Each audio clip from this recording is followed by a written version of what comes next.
Yeah, I see that time and time again when, everybody has trauma, by the way. I'm going to put that out again. If you haven't, please call me. It's the first time I've heard that in 25, 30 years. But everybody has trauma. You have to define the trauma. So most people say to me when we look back at their trauma is that, oh my God, that's why I'm acting like this. That's why I keep attracting the same people, that girls all the time. It's why I keep attracting the same guy who finds out he's an alcoholic and they want to beat me just like my father did. And he says, yes, that's exactly what it is. So what you got to look at, first of all, is there's a difference between the brain and the mind. Okay.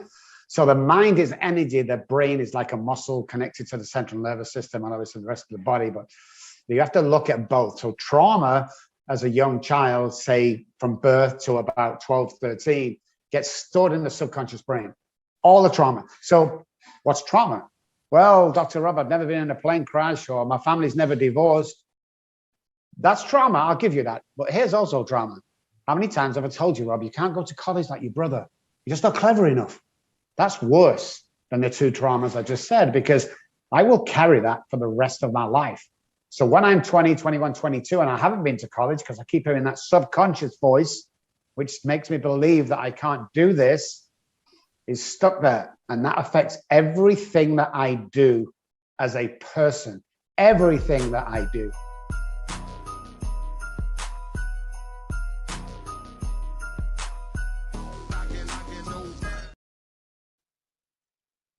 Welcome to Mental Health is Wealth, the podcast where we explore the connection between your mind and your money with the host, Dr. Dillinger, here to help you achieve mental wellness and financial freedom. In this podcast, we will talk about topics such as stress management, budgeting, investment, self-care, and more. We'll also hear from experts and guests who will share their insights and experiences on how to cope with the challenges of life and money. Whether you're struggling with anxiety, depression, debt, or anything in between, this is the podcast you want to see. Join me every week as we learn to take care of our mental health and grow our wealth. And remember, mental health is wealth. And today, people, today we have a special guest. Thank you for joining us today. I hope you're excited as I am to get this information. We have the wonderful, illustrious Dr. Robb Kelly. Thank you for joining us, sir. How are you doing today? I'm living a dream, man, instead of dreaming a living. Hey, guys, great to see you. Sit down. This is going to be a good one. Absolutely. I love it. I love it.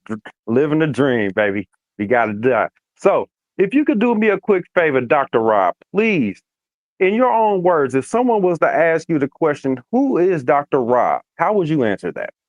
Dr. Rob is an entrepreneur, a doctor, a husband, a father, and helps people build their lives back up again, especially entrepreneurs. So we cover addiction, childhood trauma, depression, stuff like that. But over the last 2 years, helping entrepreneurs build not businesses, but empires. Mm, okay. And I understand. I like the term that you use, empires versus businesses, because I believe that goes a long way into speaking to the mind frame that you have set forth for the plans that you might have for yourself. So, what are some of the things that you would count as accomplishments when it comes to helping those build empires? Well, I've worked with 9,500 patients, and 98% of people have turned their life around, either got better or businesses grow and empires are built. So every single day I try and help people. And the more I'm a PhD psychologist, PhD behavioral scientist, and a neuroscience expert. So we believe that you can change the mind to succeed in anything that you want to do, as long as you understand Mm, the power of neuroscience and how the mind and the subconscious mind works. That's the key. Most people walk around 45 to 50% of their capability capacity. Most people don't even dream about earning $1 million. And earning $1 million is not that hard. Keeping sane while you do it, that's harder, man. I fell into that. If I just earn 100 grand, dog, everything. If I just earned half a million, Janet, 10 million, it just never stopped, man. So we can have all the money we want, but if this is not right, I'm pointing to my brain, guys, in case you're listening, not watching. If this isn't right, you're gonna be miserable, man. mm. Not to pull up any super dark moments, but I believe that's kind of what we see going on with a lot of the celebrities. in the news as of late. Their brains not quite being right, and the money taking advantage of those opportunities. So, Yeah. man, I can understand those sentiments. And I've probably worked with 98% of those. Oh That's what wow. I do today. I work with very, very eight, nine figures, millionaires, billionaires, actors, musicians, senators. I work with a vast array of people today. But yeah, it's all about finding your identity. Once you find your identity, nothing can stop you. Absolutely. I can definitely agree with that. No one is one thing that I say a lot. No one can be you. So Yeah, you are your greatest asset, and in almost every situation, that's what I preach. Can agree with that. All 100%. right. Well, let's dive into a little bit more into the world of the mental health. I would like to start with the topic of trauma. Um, I laid this foundation on trauma. Um, this is something that I find myself saying quite often, that I don't believe everyone has trauma to heal from. Um, from doing some research, I have discovered that you may have another belief into that particular statement. So, what role does trauma play? Do you believe trauma would play in our everyday lives and those who are trying to maybe achieve financial freedom and things? So we believe everybody has suffered trauma, childhood trauma. They just probably don't know they've suffered childhood trauma. And certain people are more sensitive to trauma. So to some people, a plane crash would be trauma. To people that suffer uh, early childhood, it could be a comment. It could be a comment from a caregiver that we're acting a certain way here or underacting, underperforming. That's directly correlated to this action here. That's one of the biggest things. So from this trauma that didn't feel like a trauma, um, it's actually planned out and mapped out your life, and the reason why you fail here, and the reason why you fail relationships, and the reason why you can't create something that's going to change the world is here. Now, Mm, here's how I work. There's me and my brother are stood on a kitchen table. We're about 9 years old, and my mother walks in, and she says to both of us, "Get down off that table before your father gets in. Get down." My brother jumps down, and I freeze. Now, the reason I've frozen is because I've heard, "Get off the table, you stupid idiot." So once we look at the trauma and the sensitivity of that trauma, that effect, and unless we sort this out, you're only going to perform at 60% at your best. And we've had multi-millionaires in here that only perform in 50, 60%. And once they oh wow. realize there's a lot more to it, then the world is open to you to do anything that you want to do. And people don't believe that when we tell them that. This is new neuroscience information that we've been studying for 10 years. Before it was even called neuroscience, we studied the brain and the minds. We found out how the central nervous system acts and what we're capable of doing and what we're not capable of doing. And it will blow your mind, guys, if you only knew how powerful you were. Uh, yeah, absolutely. I can definitely agree with that. I've heard that a few times, that humans don't use the full mental capabilities of their brains. So it's good to get some concrete information and numbers based on that. One excerpt I pulled up. This is a little bit of twisting into the trauma part. Workplace trauma is a traumatic event that occurs in the work setting. Sometimes this is an accident within the industrial facility that can cause physical injury, the death of a coworker, or illness. It is also crimes that take place in a work setting, like sexual or physical assault or abuse, as well as racism, ableism, and religious intolerance. So, would you have any suggestions or ways people can deal with workplace trauma? Some traumas that they might experience with. Trauma comes from, I mean, this is trauma. You're a dick. You can't do that. Stop it. Hey, have you seen Jimmy over there? And you hear this. He's a waste of time, that guy. Trauma. It can affect us every single day. And what we do is we pull back. We don't achieve what we're supposed to achieve. So, yeah, Mm, the other stuff, but we're talking about new neuroscience pertaining to trauma. So, the thing we do when we go and work somewhere or if we've been there for a long time, If you're a business owner, if there's one person acting like that, you've got to get rid of them. I am very Mm. clinical when I have four businesses. I am very clinical when it comes to business. One, I'm going to ask you to do a job. If you can't do it, I'll get somebody else who can. No problem. No hard feelings.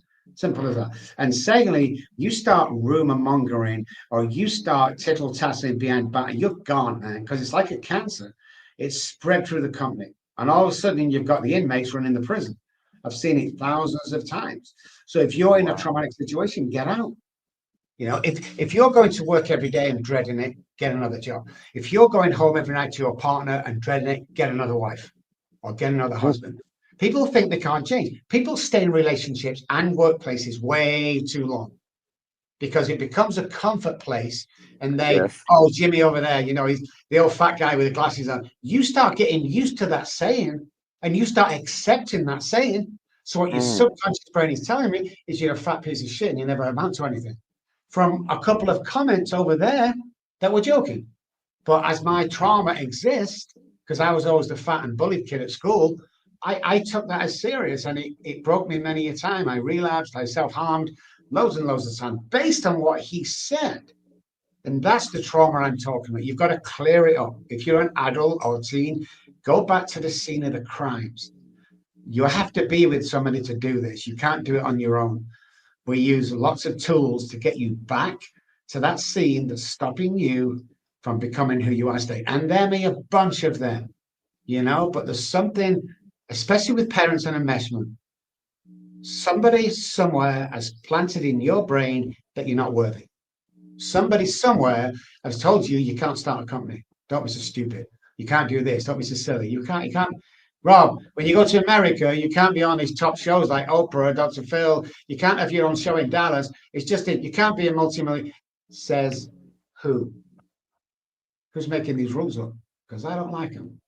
You got to change, man. Everyone thinks no one's going to come into the door knocking and go, "There's $1 million for," or "There's a girlfriend and a car and a jet." No one's going to. We're on our own, man. So why Yeah. not take control of your life, knowing how powerful you can be, instead of getting your power from what other people say to you? I've got two things today, man, that I love. One is enough, and second is I really don't care what you think about me. And people Mm. say that, this, Doc. People say that Yeah. they don't mean. Oh, I don't care what he says, and we go home and we start crying about it psychologically. Right.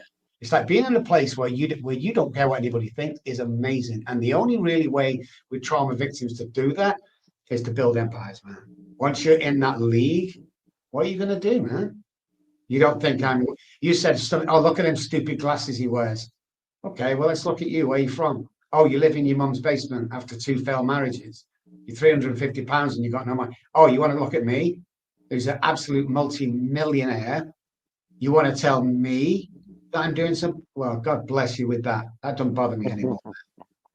Man, great points. Those are good key points that people wouldn't even try to realize. Like I say, everyone doesn't deal with trauma, but you subconsciously do accept some traumas and you become somewhat numb to society in ways that you just kind of functioning through Yeah. dealing with the bull. So yeah, man, great points. Thank you. Thank you so much for that.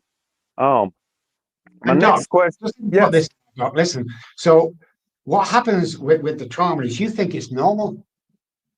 So when my mum and dad used to drop me off at their friends every Friday, they went drinking, went home, slept it off, picked me up Saturday. They did that as long as I can remember. What they didn't know, and I thought was normal, when they pulled out the driveway, we used to play what's called a run around naked game, where the couple of kids that had been dropped off had to get naked, run around, and the adults would tickle us. Mm, That's childhood sexual abuse. I didn't know yes. that because I thought it was normal. That's the stuff we're talking about. We normalize it because we don't know. Ah, yes, yes, yes. I could definitely see that transpiring in a day to day in society. Yes, absolutely.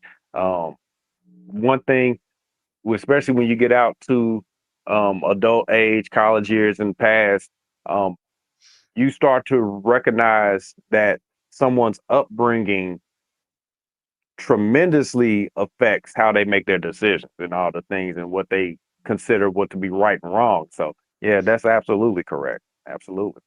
You're like a guy like me who's brought up on the projects. You look at a guy like me who fought every day to survive, especially when I was homeless. The guy, I got nothing to lose when I came into business. I mean, what are you going to take away from me? I ain't got nothing to take away from me. I have everything I want today and everything I need. But I'll tell you something now, there's nothing I can't walk away with in 2 minutes. All this shit doesn't bother me. It's a quality of life. It's my wife. It's my dogs. It's my cats. It's the real things in life that bring me pleasure. The rest, man, is just stuff. Do you know what money gives us, guys? I'll tell you what it gives us: space. Bigger house, bigger car. Yeah. That's all it gives you. It will not make you happy, man.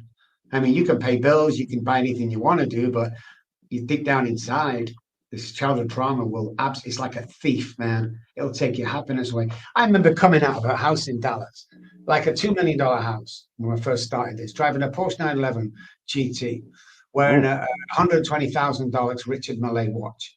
And I was the miserable person you would ever see.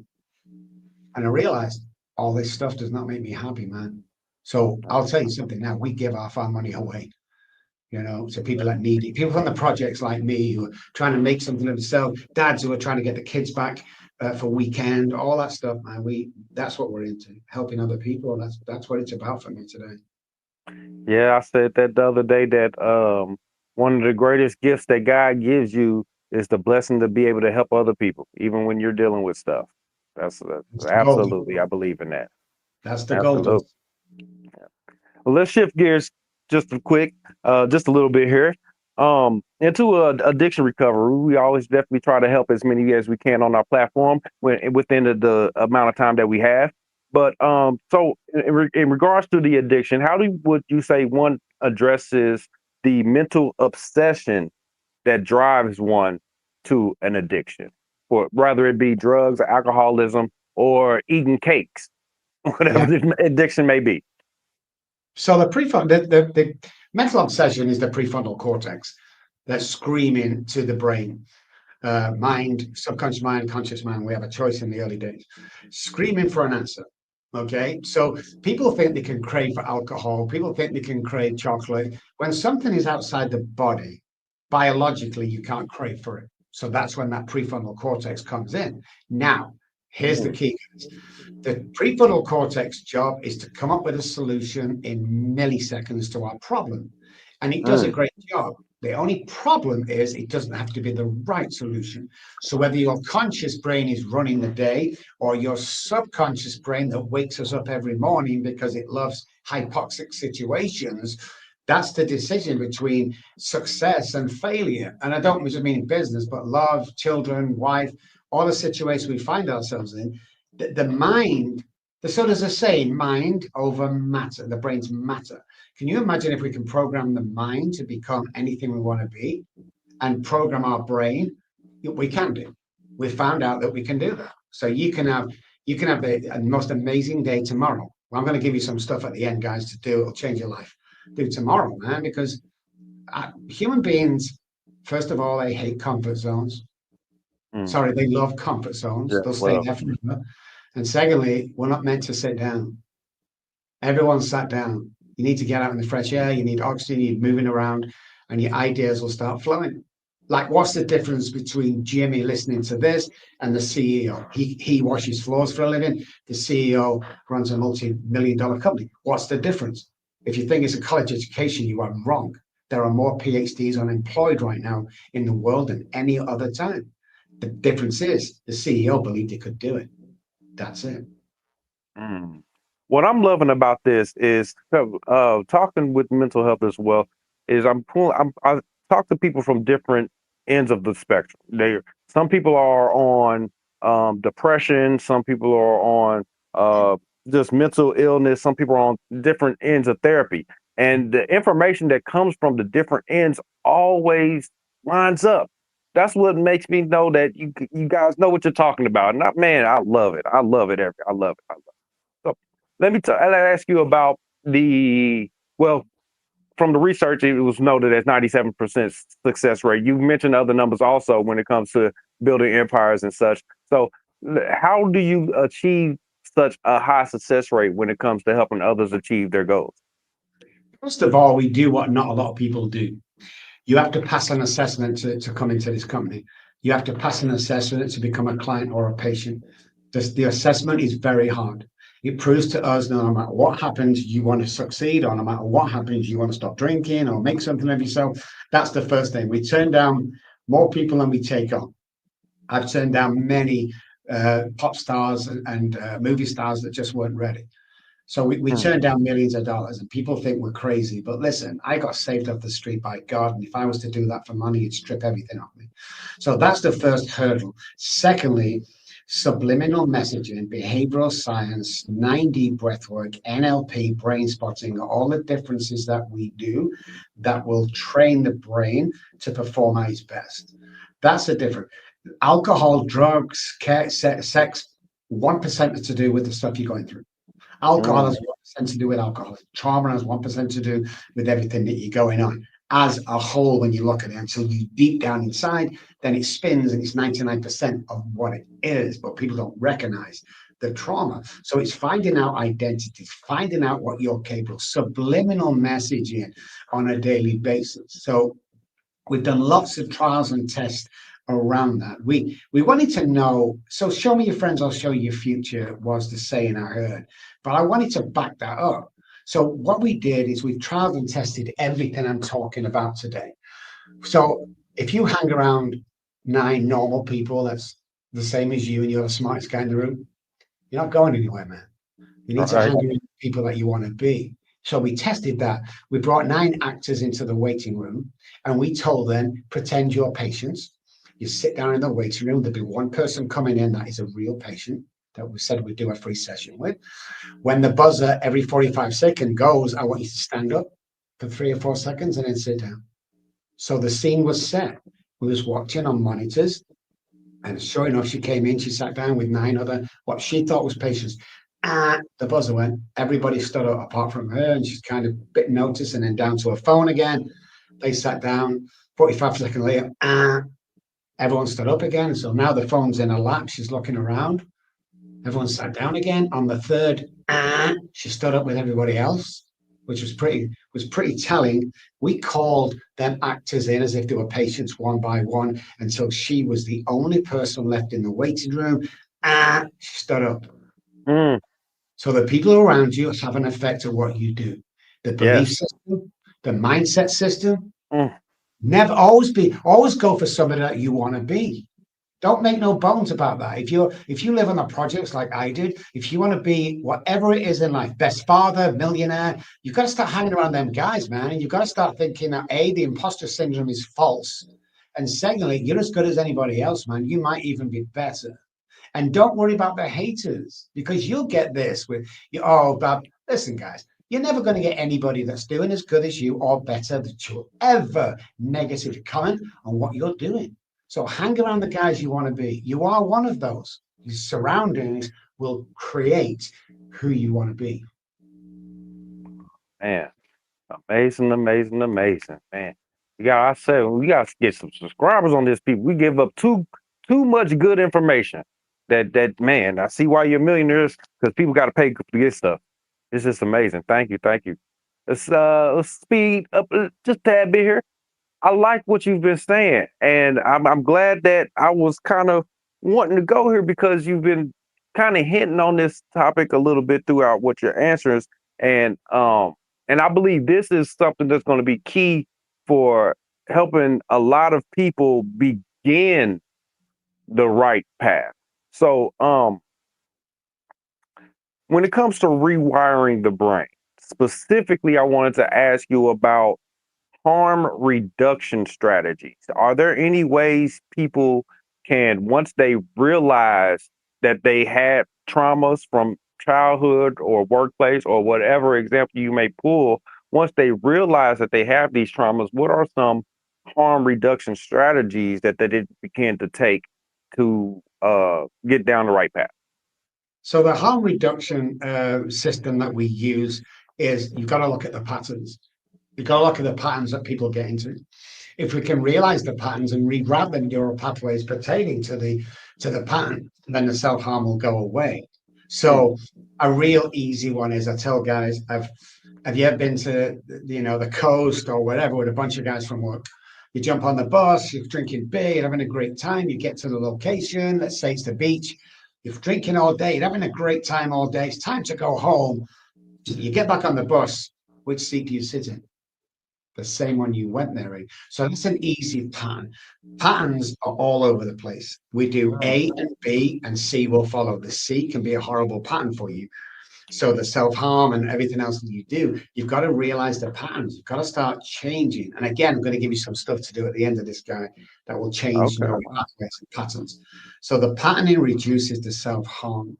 The self-harm goes back again. Childhood trauma is the gateway drug, man. It still goes back to that. So it's the understanding of what the self-harm is, and that could be alcohol, drugs, cutting, whatever it is. You're doing that for a reason. Nobody does that for pleasure. Though you ask somebody who cuts themselves, and they'll tell you one thing: I did it to release the pain. Mm. That's the common 99% answer from people that harm themselves, is to get rid of that pain. But where's the pain come from? Go back to the trauma, clear it up, and then repattern the brain, redirect the neural pathways from self-sabotage to healthy neural pathways. People have to realize that 300, there are billions, 300 neural pathways die every single day in the brain. Question: what are you replacing them with? Are you reliving the trauma of last week, last month, last year, or when you was a child? Are you repeating that so the information's coming back in as negative? Or are you repatterning where the 300 neural pathways are replaced? And again, I'll show you how to replace with good new patterns to take you in another direction. You see, we love people that come here, that's at a crossroads. The husband's left, I have 2 kids and in a 1-bedroom apartment, I'm at a crossroads. Brilliant. Let me show you how to build your life. Let my guys show you how to repattern your whole life so you can become the best person you can be. And it's guaranteed, man. Everybody, unless you have severe brain damage, everybody's capable of doing this. They just don't think you can. That's the problem. Man, the power of the brain. You gotta love it. Got to love it. Thank you. Thank you. That was amazing. All right. So once we've identified some of these patterns, we've begun to reroute our brain, rewiring and such. You're not the only one who's going to be affected by this change. You and also those around you will be affected by your new choices, your new way of doing things in life. So let's take it to the people around the person who's making the changes. How can those who love you, the family, the loved ones, and the friends, how can they support those um, who are making these drastic changes in their own personal life?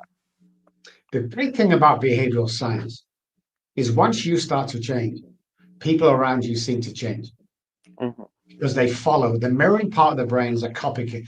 It's like when you see someone doing it, you can do it yourself, like teaching a mechanic. See someone do it so many times, the basal ganglia picks it up, becomes a working part of the mind. It's the same there. And secondly, the worst trauma one can have would be molestation as a child. And one of the things we find as adults is nobody's validated that action. Nobody's actually validated the act and given approval that happened. And we see that a lot. So support of people that are changing lives around you, the support is unbelievable because, and be authentic, guys. So how do we know this? Well, we did a test. We brought 20 people into the room, all wired up with their head and heart. We just asked them to drink coffee and chat. And that was it. That's all I was supposed to do. What they didn't know is we brought in 2 cleaners, 2 doctors, 2 surgeons, 2 mechanics, and we watched their behavior when a mechanic met a mechanic. They had something in common, man, and the scale like 40%. When a doctor met a mechanic, it only went up by about 5 or 6%. A doctor met doctor, up to 40%. But listen to this though: when a surgeon met a mechanic, but they were both being authentic with each other, the scale almost blew off the thing. It went up to 100%. So authenticity with people around you trying to support you is very, very vital, and vice versa.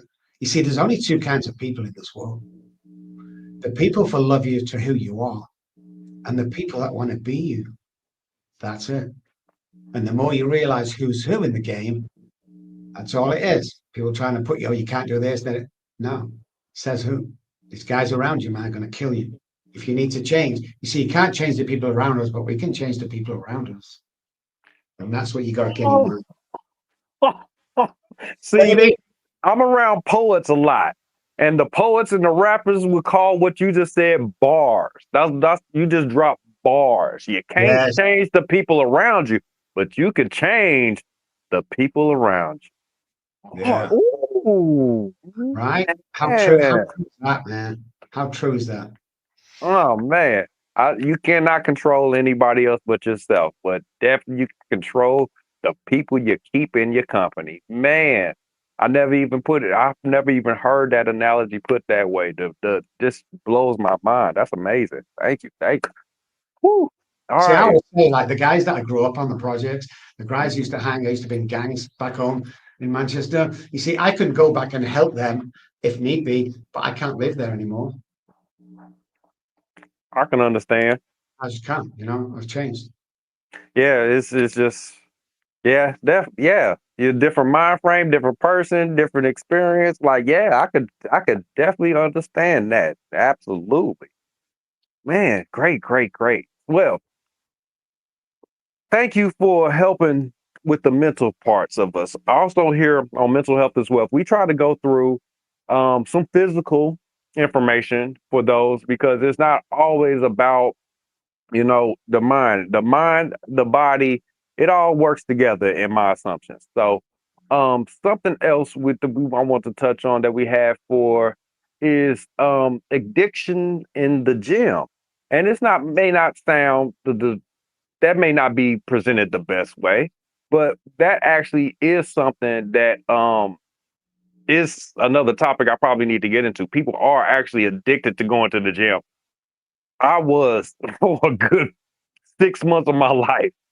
I really, I didn't see it as a bad addiction, but I literally was going to the gym like 2, 3 times a day, and if I didn't, I didn't feel right. My body just didn't love it. But this is, I have a video here that's to help stop drug cravings through exercise. So it's about 4 minutes. Let's take a few minutes, check this out for the people, and then we'll move on to the next topic.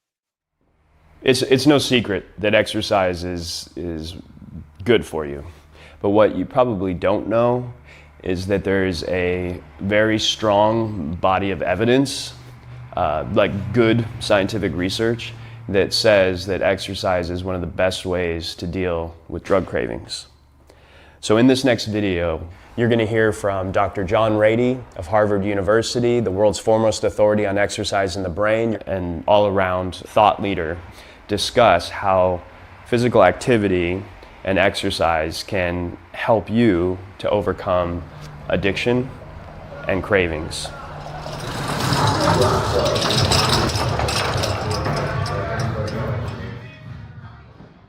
In the morning at Treehouse, you get your people moving, you're reducing their cravings, you're turning the front part of their brain on, because that's what evolved to help us be the best movers. And that puts the brakes on the impulses. That's why you've been so successful. When you're in active addiction, your body gets used to taking drugs. And when you first get sober, the removal of those drugs is going to be a shock to your system. And so you're going to go through something called post-acute withdrawal syndrome. You'll probably experience symptoms like anxiety, depression, irritability, fatigue, social challenges. But one of the biggest things that pulls people back into relapse is cravings. So what exercise does is really creates this cascade effect in our brains that allows us to successfully combat pause. It gives people a chance. It helps people mentally, emotionally, biologically, in a natural way. And exercise is actually the main way to do that. Increasing your dopamine and endorphins and things, and it lowers your blood pressure and your cholesterol goes down and your GI tract gets better. Everything, multiple systems getting better. Basically, you're changing your brain chemistry when you exercise to reduce the cravings. Using exercise helps calm the reward network down, or helps satiate it. That's why you feel good, in part. Okay, the reward network is part of the dopamine system. That's a big system in the brain. Dopamine is called the reward neurotransmitter. It's called the addiction neurotransmitter. It's called the learning neurotransmitter because it fits all those names. And it guides behavior. So you're fixing every cell in your body when you do exercise. That's why it works. The reward is you're going to have a blast in life. One of the primary roles of neurotransmitters like endorphins are to attach to the opioid receptors. And what this does is allows us to have an increased pain tolerance and allows us to feel good. With exercise, helping these people save themselves from the cravings, because there's a million other things that are involved, including oxytocin, including endorphins, including endocannabinoids, including serotonin, all these different chemicals. So what we're really doing with exercise is giving people an ability to create the necessary chemical changes in their brain to experience a new life. So oxytocin is the bonding and connection neurotransmitter, and it promotes things like relaxation, trust, and pro-social behaviors. Oxytocin in active addiction is really at a deficit. It's the bonding and connection neurotransmitter. And when it's at a deficit, you're gonna have the tendency to isolate. And when you isolate, it's gonna exacerbate the cycle of relapse. And so what we're really trying to do with raising oxytocin is to allow people to feel connected and actually become connected. Because feeling connected is a basic fundamental human need. Doing something naturally means it's sustainable and we can keep doing it throughout our lifespan. Go for a run. Go for, lift weights, go to yoga. All that has an effect on the pumping up dopamine, if you want to make it simple. And it's probably useful to think it fairly simply because it works.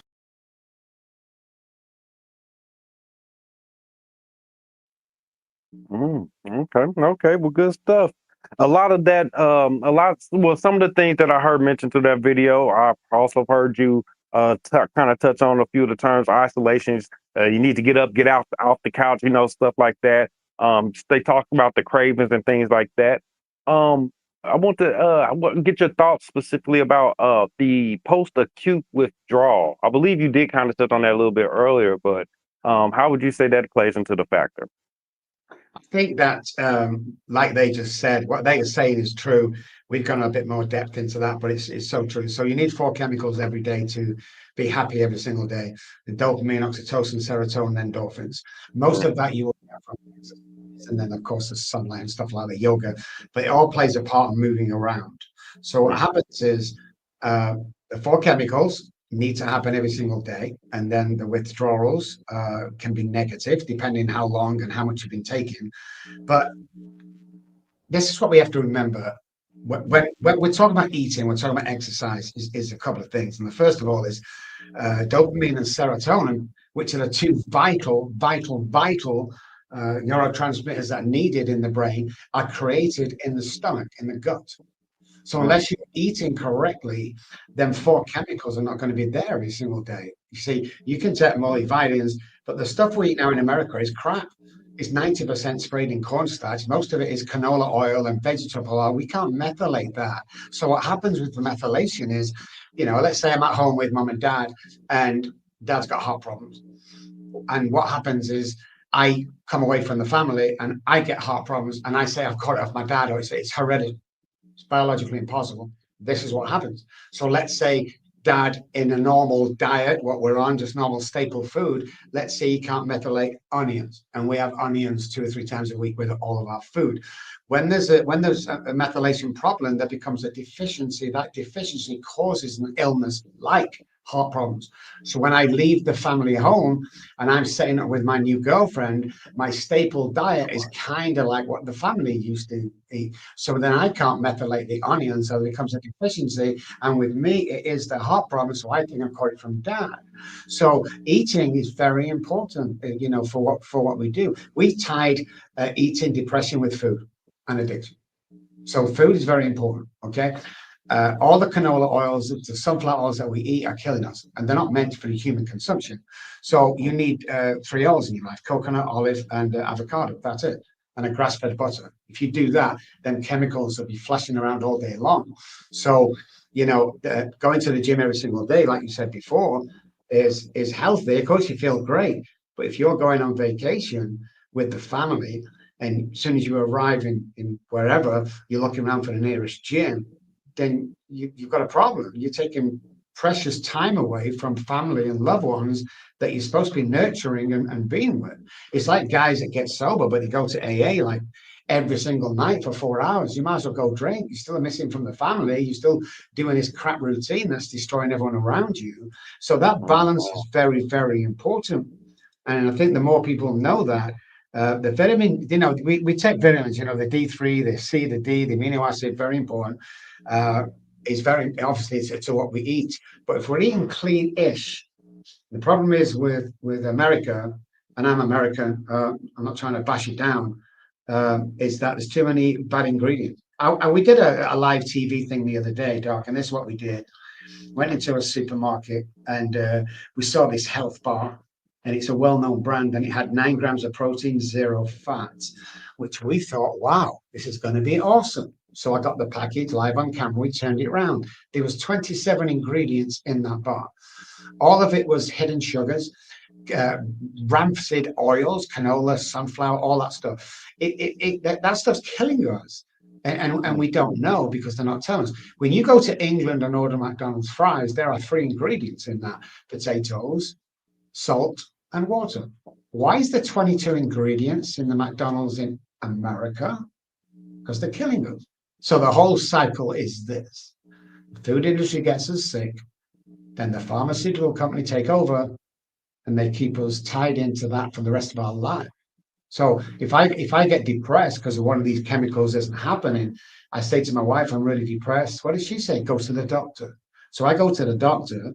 He gives me an SSRI, and which is serotonin, and I take the false serotonin. Here's what happens in the body, really. My own serotonin is low. Why isn't anybody asking the question why my serotonin is low? Why is the doctor not asking about my diet? Why isn't the doctor asking about my family, my exercise, my diet? No.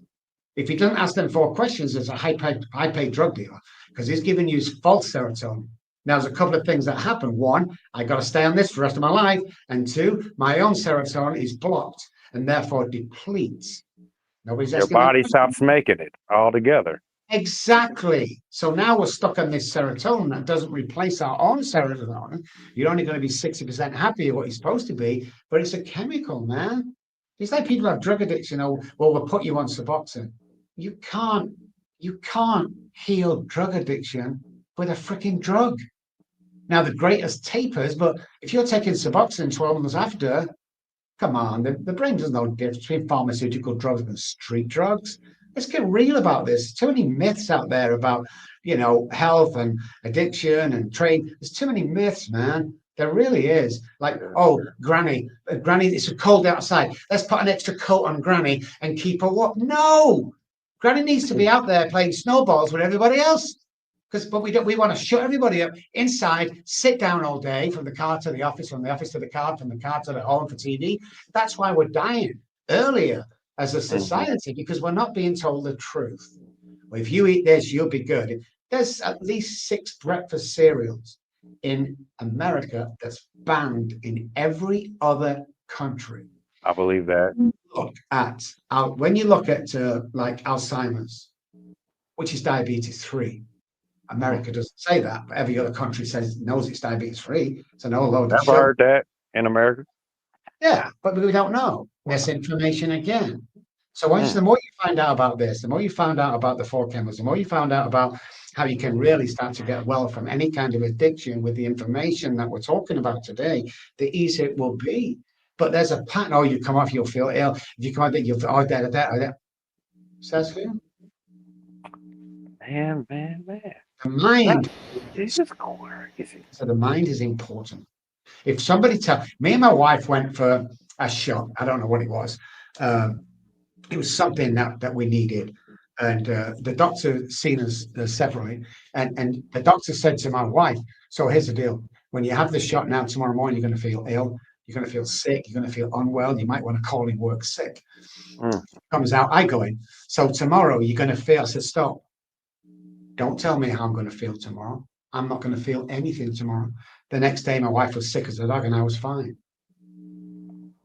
So you can't. The placebo effect is real, guys, and it's all around us. And the information and the lack thereof makes us believe that this is all Yeah. true. It's not. It's myths. It's lies. Yeah, they can definitely. Yeah, that is true. You plant that seed, give people two options. They think that's the only option they got.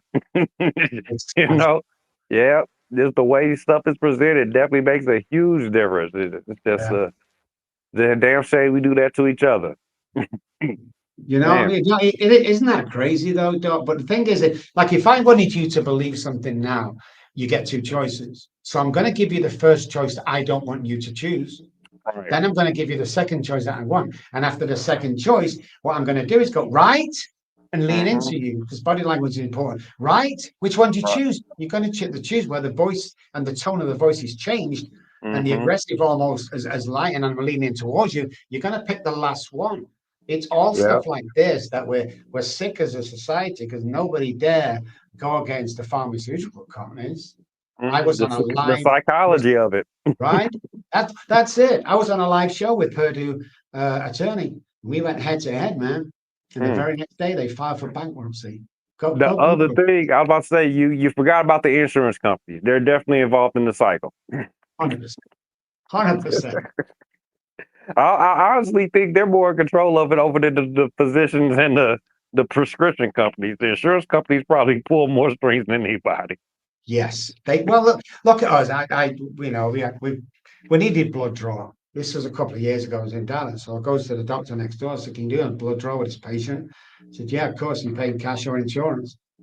Now, it's years ago. I don't remember, but I said, why? What's the difference? Well, you're paying cash, doc. I can do it for $25, but if you're paying insurance, it's going to be $2,000. The hell? Yeah, Man, crazy, dirty man. game. Dirty game. All right. Well, thank you for your inputs on that. Also, last part outside of so we do the mental, we do the physical. Last part of mental health as wealth is the financial part. We try to adjust money just a little bit. We do address in a curve. The aim is CBT, cognitive behavior therapy. So with that in mind, I want to address the addiction to your money. Um, to differentiate needs and wants. This is one thing that I believe would play a major role in people being able to save and invest properly. I just want to read a quick excerpt here. Using money for good, depending on how it's used, money can do a lot. If you have negative associations with money, you can help turn it around by using it for positive purposes. For example, you might want to start making a regular donation to a charitable organization because you believe in it, or neglected saving in a favor of spending. You might try to paying yourself first, put your paycheck into a high interest saving account, prioritizing savings and focusing on your needs and wants is a form of financial self care. So let's address some of the needs versus wants that you might see in everyday society. And I got a couple of lists here. The first one here breaks down understanding the difference between needs and wants is essential for effective financial management. Housing, on the need side, we have housing, food, healthcare, transportation, clothing, utilities, education, personal hygiene. Please, personal hygiene, again, personal hygiene, insurance, emergency funds. On the want side, you have things like entertainment, dining out, travel, vacation, luxury clothing, hobbies, gadgets, upgraded vehicles, home decor, and fitness class plus subscriptions. A little bit more in depth that you have on the needs versus wants. It goes into, of course, it touched on renting and mortgage, but some particular things that I like to pull out here. Daycare, baby item. These are definitely needs. The type of daycare may be considered a want. Vehicle inspection and registration, definitely a need. But we have a lot of people who seem to think that that is a want, especially here in the St. Louis area. Go get your cars registered, please. Please go get those registered. School loan repayments. That might be a want, depending on how the federal government makes their decision within the next few months. So we'll leave that up in the air. On to the right side, wants, clothing, footwear. I'm sorry. Me having J's on my feet is absolutely a need. I don't care what you say. I wear nothing but Jordans. Entertainment, gym memberships. I need to get that back. Although I want it, I need that. Movie rentals. They say I need to take time to relax, so I'm going to move my movie rentals over to the need side also. Cigarettes, tobacco, alcohol. I'll skip those. Dry cleaning depends on your attire. You just might have dry cleaning just might be a need if you wear suits every day. I'm saying these are just some of my arguments. I don't know. How do you feel about those needs versus wants list, Dr. Kelly? I'm the same as you. I'd slip a few over, from one to the other. I think that the basic needs, obviously, that needs to happen. But again, with mindset control, you can have both as long as you take Mm, care of the needs before the wants. Now, I am so blessed today because from a homeless guy, I have everything I want and everything I need. So once you get your needs sorted, the rest surely. Big guy said to me, and it's a well-known saying, is you can't take it with you. mhm. So if I'm earning, and if I'm earning $1,000 a month, I'm going to put $200 into a wise investment from people that I know that are making investments that are working. I'm going to cover all my needs with the $300 or $400. I'm going to pay the bills. I'm going to pay the rent or the mortgage. Then I got $300 left over. I can go and buy a pair of shoes or pay my insurance Right. with that money, but it's balanced. One thing my father always told me to do is never buy anything you can't buy cash. Mm, So when I start to get wealthy, I have 3 vehicles now, all about $250,000 each, but I bought them all cash. Now, if I mm, didn't have the cash, if I got a loan out for them and obviously trying to pay the loan, so it affects the needs, then I have a problem. And I've mm. always lived by that rule. But yeah, it's fascinating how people will put a spin on that or choose one from the other. I think it's just I think it's just basic common sense. It's like You if would you think. yeah, right. If you want money, talk about money. If you want a better life, talk about it. Talk about the basic. What do you want to provide for your wife? Because that's why I do this. I provide for my wife because I think she deserves it. Now she works just as hard as me because it's the same thing. So we're in a position where literally we could buy anything we wanted in reason. I can't buy the moon or something like that, but everybody can do this. That's why we're so successful. Is you can have all you want when you cover the needs with the mindset. You can have both, man. I'm telling you, I've seen it I millions of believe you. times. Yeah, I I mean, but know it. people are stuck in that. Like for me, the project mindset. Is I was supposed to grow up on that project, Doc, and I was supposed to have 2 children, live in council housing on the projects. Maybe get a job that pays minimum wage, go to the bar every night, and die. That was my life. But That you most people decided are. different. It's like different. It's like who says I can't go and do this? Who says I can't do this? And that. It's like I'm breaking all the rules here. Then you get to a part in life where the status is good and nobody can touch you because you could retire today. But the mindset is to go out again and give people the basic needs. So my wants become secondary to give them the basic needs. 25% of our work is pro bono. And I like to see them people get so they can have the wants all day long, man, all day long. And that's living. That's really living. And Yes. I just do it because to provide. I'll never retire, by the way. Never. I'm 63 now. I feel 23. I've just lost 157 pounds over the last 2 years. So Okay. I'm back on TV now. So yeah, you can have anything you want. You can dream big. You can make it happen. You just got to do the right thing. I'm right there along with you. I told somebody just the other day, I'll podcast for the rest of my life. I'm going to be 80 something years old, podcasting probably daily. Because this is Yes, the way of my life right now. yes, It's the what we do. that's Man, it. great, great, great. I appreciate you so much for sharing all this great information. Let me pick your brain. I don't even know if like I tried to. I don't know if I explained it fully, but I'm not big on therapy and the that side of things. I'm just Yeah, about trying to do my good part on helping people. So yeah. I don't know if I asked these questions correctly, but I seem to pick up a lot of great information. So I do thank you for that and let me pick your brain. I do want to take time to open up the floor for you to share any information that you would like to share with the people before we get to how they can reach you. But did you have anything that you would like to share? Yeah, do these 4 things for me, guys, and your life will change for tomorrow, okay? All One right. of the reasons why nobody's woke up laughing in the morning is lack of oxygen. So between the hours of 2 and 5 on a normal circadian rhythm sleep pattern, the body's at its lowest. Oxygen is low, repairs being taken place. So when we wake up, the subconscious brain wakes us up. The subconscious brain wants to kill us and make it look like an accident. That's the guy you're sleeping with next door. You know why? You're stealing money from work. You're trying to. That's the subconscious brain. So we're going to get rid of that. We're going to change patterns, and we're going to do some self-care in 5 minutes. When you get up tomorrow morning, take 20 exaggerated breaths in and out. 20. Hold on to something or sit down.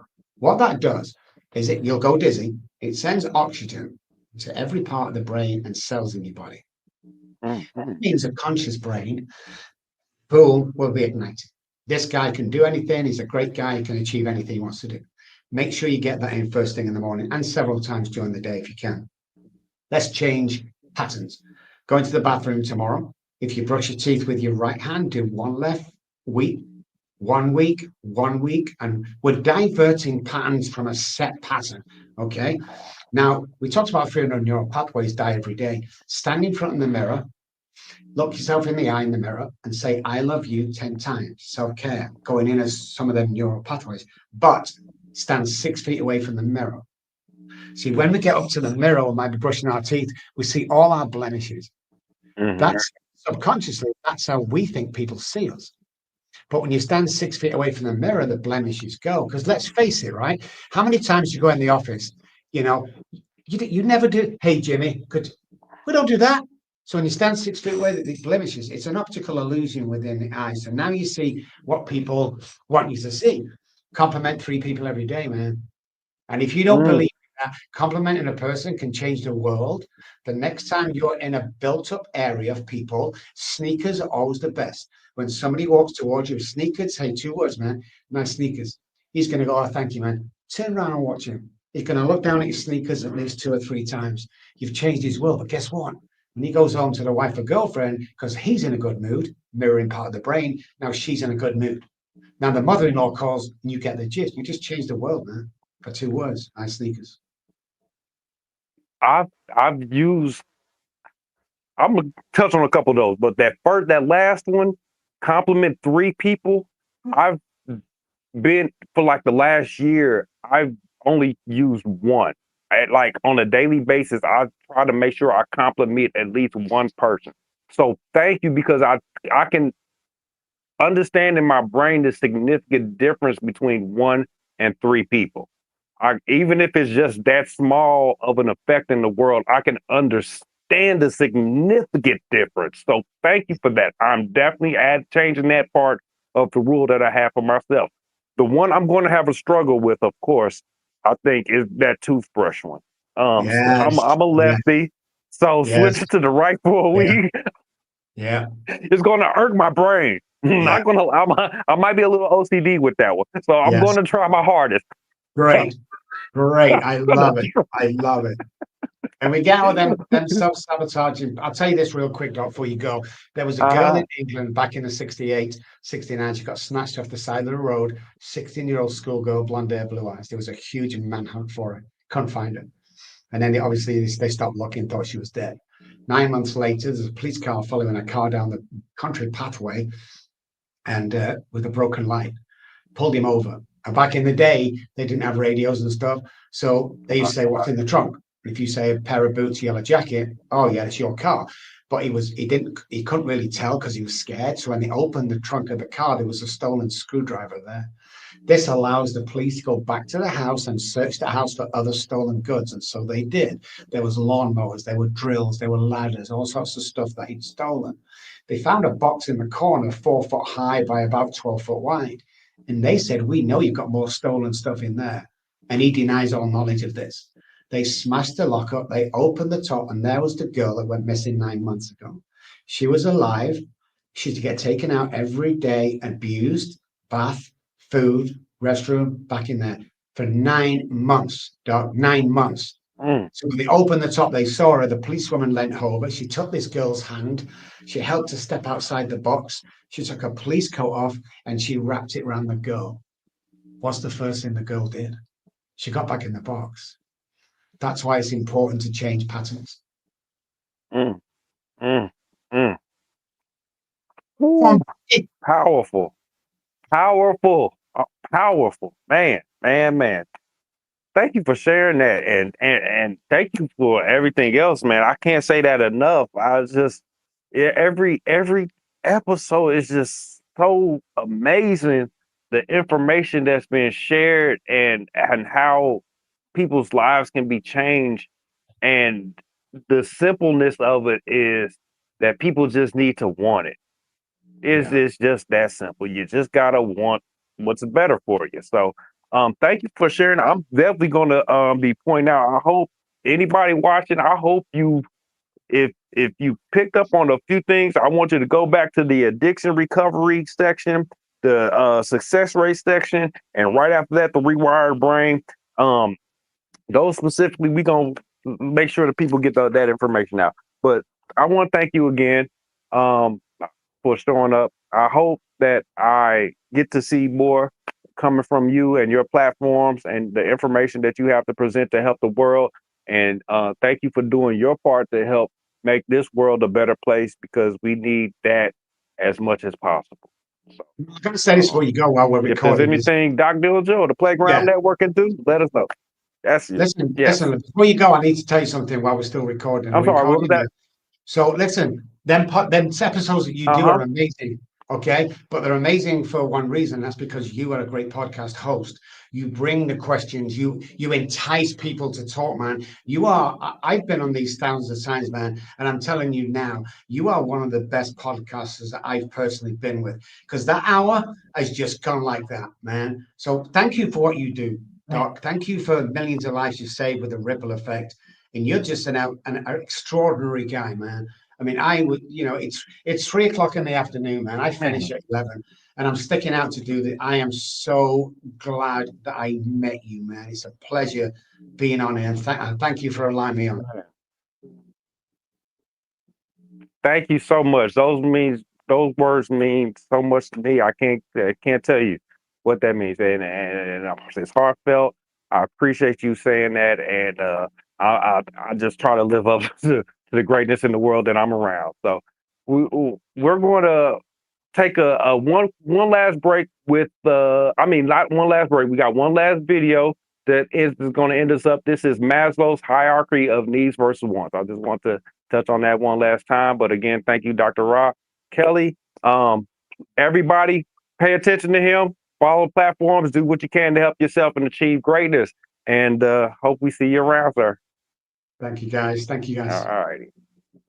Absolutely.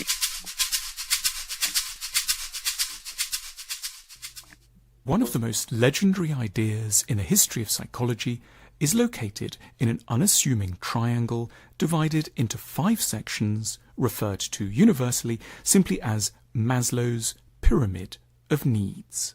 This profoundly influential pyramid first saw the world in an academic journal in the United States in 1943, where it was crudely drawn in black and white and surrounded by dense and jargon-rich text. It has since become a mainstay of psychological analyses, business presentations, and TED Talks, and grown ever more colourful and emphatic in the process. The pyramid was the work of a 35-year-old Jewish psychologist of Russian origins called Abraham Maslow, who'd been looking, since the start of his professional career, for nothing less than the meaning of life. No longer part of the close-knit orthodox family of his youth, Maslow wanted to find out what could make life purposeful for people, himself included, in modern-day America, a country where the pursuit of money and fame seemed to have eclipsed any more interior or authentic aspirations. He saw psychology as the discipline that would enable him to answer the yearnings and questions that people had once taken to religion. He suddenly saw that human beings could be said to have essentially 5 different kinds of need. On the one hand, the psychological, or what one could term, without any mysticism being meant by the word, the spiritual, and on the other, the material. For Maslow, we all start with a set of utterly non-negotiable and basic physiological needs for food, water, warmth, and rest. In addition, we have urgent safety needs for bodily security and protection from attack. But then we start to enter the spiritual domain. We need belongingness and love. We need friends and lovers. We need esteem and respect. And lastly, and most grandly, we are driven by what Maslow called, in a now legendary term, an urge for self-actualization, a vast, touchingly nebulous, and yet hugely apt concept involving what Maslow described as living according to one's full potential and becoming who we really are. Part of the reason why the description of these needs, laid out in pyramid form, has proved so persuasive is their capacity to capture a profound structural truth about human existence. Maslow was putting his finger with unusual deftness and precision on a set of answers to very large questions that tend to confuse and perplex us viciously, particularly when we're young. Namely, what are we really after? What do we long for? And how do we arrange our priorities and give due regard for the different and competing claims we have on our attention? Maslow was reminding us with artistic concision of the shape of an ideal, well-lived life, proposing at once that we cannot live by our spiritual callings alone, but also that it cannot be right to remain focused only on the material either.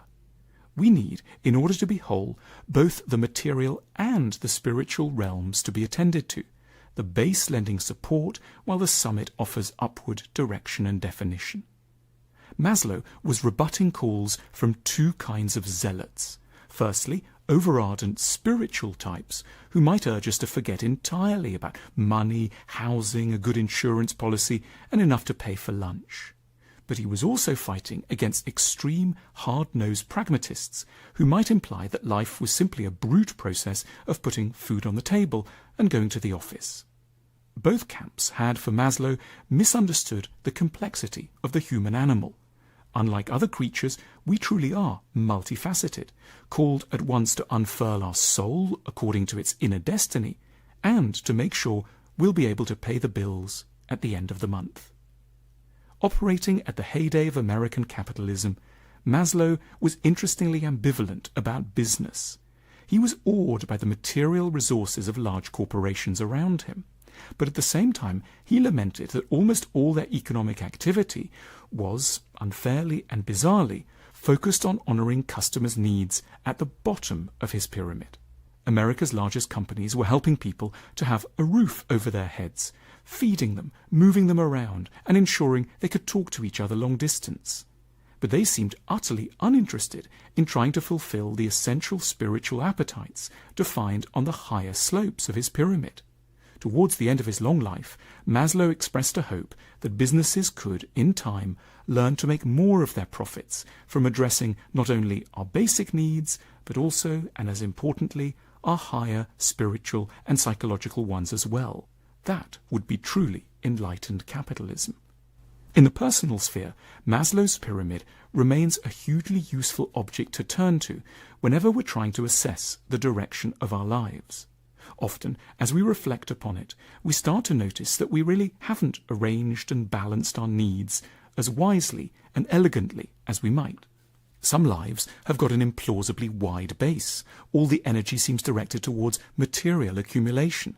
At the same time, there are lives with an opposite problem, where we've not paid due heed to our need to look after our fragile and vulnerable bodies. Maslow's beautifully simple visual cue is, above anything else, a portrait of a life lived in harmony with the complexities of our nature. We should, at our less frantic moments, use it to reflect with newfound focus on what it is we might do next. Our decision dice are a tool to help you make wiser decisions in work, love, and the rest of your life.